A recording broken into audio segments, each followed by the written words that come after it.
दो विषय हमारे थे। एक बीबीएमबी का विषय था। माननीय उच्चतम न्यायालय ने निर्देश दिया है पंजाब की सरकार को, आपने जो वहाँ सिक्योरिटी लगाई है, क्यों लगाई? उन्होंने कहा कि सिक्योरिटी की दृष्टि से लगाई है। तो उनका ठीक है, सिक्योरिटी की दृष्टि से लगाई है तो आप लोग जो दैनिक कार्य है वहाँ का बीबीएमबी का, उसमें हस्तक्षेप ना कर, उससे दूर रहें।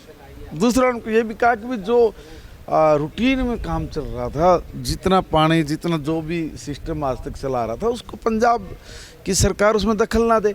और अगर आपको कोई प्रॉब्लम है, किसी भी तरह की समस्या, तो आप बीबीएमबी के जरिए केंद्र सरकार से अपनी बात करें, और फिर भी कोई बात है तो हमारे पास आ जाए। तो ये जो निर्देश उन्होंने दिया, तो मैं कहना चाहूँगा कि भी इसके ऊपर पंजाब को टिके रहना चाहिए और इसके पे कोई राजनीति नहीं करनी चाहिए।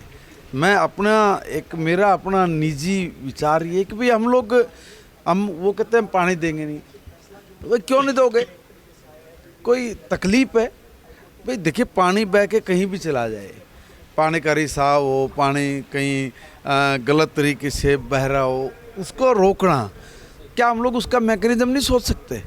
क्या हम ये नहीं सोच सकते कि भाई पानी जो इधर उधर जा रहा है, उस सारे पानी को हम लोग कलेक्ट करेंगे और इसको नहर खोद के, चाहे हरियाणा को देना हो, पंजाब को देना हो, बिहार में भेजना हो, राजस्थान को देना हो, उत्तर प्रदेश को, जहाँ भी तक भी ले जा सकते लेके जाइए ना। प्रॉब्लम क्या है? वह हम देंगे नहीं। बस इतनी सी सोच के लोग हैं। ये है पंजाब के राजनीतिक दलों की सोच। बड़ा सोचने से ही आदमी बड़े बनते हैं, बड़ा सोचने से ही हम लोग विकसितता की ओर जाते हैं। और जो छोटी और पंगु सोच है, जो लंगड़ी सोच है, इसके जरिए हम लोग नहीं बढ़ सकते आगे। और इसलिए जो संविधान की एक तरफ बात करेंगे कि संविधान बचाओ, दोनों बहन भाई लगे पड़े हैं अखिलेश जी को लेके, केजरीवाल जी को लेके, संविधान बचाओ। कॉपी ऊपर का अंदर का मटेरियल भी नहीं ले रहे हैं, कॉपी के ऊपर का वो लेकर घूमते कि भी संविधान बचाओ। अब मैं कहना चाहूँगा कि भाई कहाँ चले गए? क्या आपको छोटी सी घटना हो, उस पर आपको सारी चीज़ ध्यान में आ जाती है? यहाँ के करोड़ों लोगों के पीने के पानी पर डाका डाल रहे हैं। माननीय उच्चतम न्यायालय को आना पड़ा है, फैसला सुनाना पड़ा है। ये कहाँ सोए पड़े हैं संविधान बचाने वाले लोग? और जो कांग्रेस और जो केजरीवाल जी, अखिलेश जी संविधान बचाने की बात करते, सारे चोर इकट्ठे होके एक मुश्त एक फैसला करते हैं, पानी नहीं देंगे। कमाल होगा। फिर कह रहे कि संविधान बचाओ। तो इनको अपनी करनी और कथनी पे एक बार विश्लेषण करना चाहिए। एक जरूरी बात ये थी। दूसरी बात ये है कि भाई इसी मुद्दे पर करते हैं, जो फिर कैबिनेट ने जो अनौपचारिक बैठक हुई है मंत्रिमंडल की या मंत्रियों के साथ, तो क्या हल निकला इस बात का? मतलब क्या हरियाणा क्या कदम उठाएगा? पंजाब अड़ियल रुख अपनाए हुए है, अब अगला कदम हरियाणा का क्या? देखिए, मेरी बात सुनिए, हमारा काम है कि हम लोग अपनी व्यवस्था बनाएं, और हमारा जो प्रशासनिक लेवल पे जो बातचीत तो नहीं है, हम लोग को बातचीत कर रहे हैं।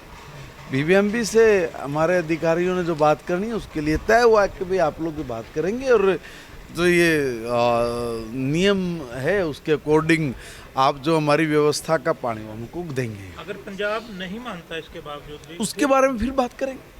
अच्छा, दूसरा विषय था ये जो अनौपचारिक बैठक हुई, दूसरा आप बताओ। जो हालात देखिए, दूसरा देखिए, आज जो भारत ने एक ठोस कार्रवाई करते हुए जो आतंकवादियों ने 22 तारीख को जो कुकृत्य किया, जो राक्षस प्रवृत्ति का जो खेल खेला था, जिसमें धर्म पूछ के हमारी बहनों को विधवा किया, उनका मांग का सिंदूर छीना, तो सिंदूर ऑपरेशन चला के ही आतंकवादियों के ठिकानों को नेस्तनाबूद करना, उनको जन्नत में भेजने का काम हमारे सैनिकों ने, हमारे देश की सेना ने किया है।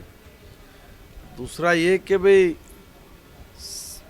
जो हमारे पड़ोसी मुल्क जिसमें खाली आतंकवादी पैदा होते हैं उनको ये आइडिया नहीं था कि भाई भारत जो कह रहा है वो वहाँ तक की कार्रवाई करेगा।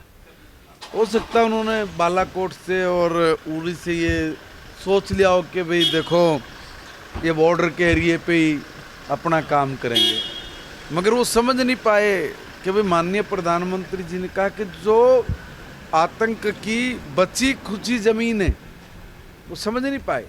आज साफ तौर पे कहा था माननीय प्रधानमंत्री जी ने कि जो बची खुची जमीन है आतंकवाद की उसको नेस्तनाबूद करने का समय आ गया, साफ बोला था। उन्होंने कहा था कि कल्पना से भी बड़ी सजा देंगे।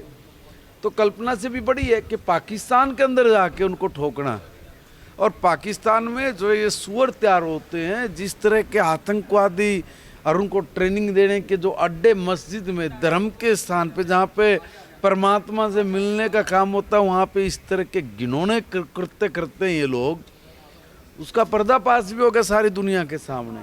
तो वो जो अड्डे बनाए हुए थे जैसे मोहब्बत का होगा, चाहे लश्कर तैयबा का होगा, चाहे हिजबुल का होगा, उन सारे तमाम ठिकानों को ध्वस्त करके जो आम भारतीय समाज की जो इच्छा थी कि इनको कड़ी से कड़ी सज़ा मिलनी चाहिए, उसमें एक बड़ा काम भारत की सेना ने और भारत की परिपक्वता ने, राजनीतिक परिपक्वता कहिए, सामाजिक परिपक्वता कहिए, सैन्य परिपक्वता कहिए, चाहे आपकी विदेश नीति की परिपक्वता कहिए कि सबको साथ जोड़ना, मिलाना, सबको बताना, और इतना तेज गति से जिसकी कोई कल्पना नहीं कर सकता जो भारत ने ये एक्चुअली जो अच्छा निर्णय लेके जो काम किया है उससे आज हर हिंदुस्तान की आत्मा को शांति मिली है कि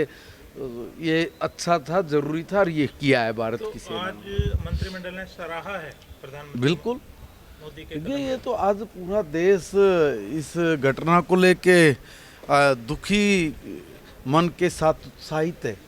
दुखी मन के साथ इसलिए कह रहा हूँ कि जो हमारी बेटियां थी जिनकी 2 दिन पहले शादी हुई, 3 दिन पहले शादी हुई, और धर्म पूछ के और उनको गोली मारना, उनकी नृशंस हत्या करना, निर्मम हत्या करना, उनके मांग के सिंदूर को जिन्होंने उजाड़ा है, तो सिंदूर नाम रख के उन आतंकवादियों को निपटाना, ये एक बहुत बड़ा मैसेज दिया है कि तुमने ये कहा था कि जाके अपने मोदी को बोल दो, तो मोदी ने तुमको बता दिया। Thank you. जी शुक्रिया।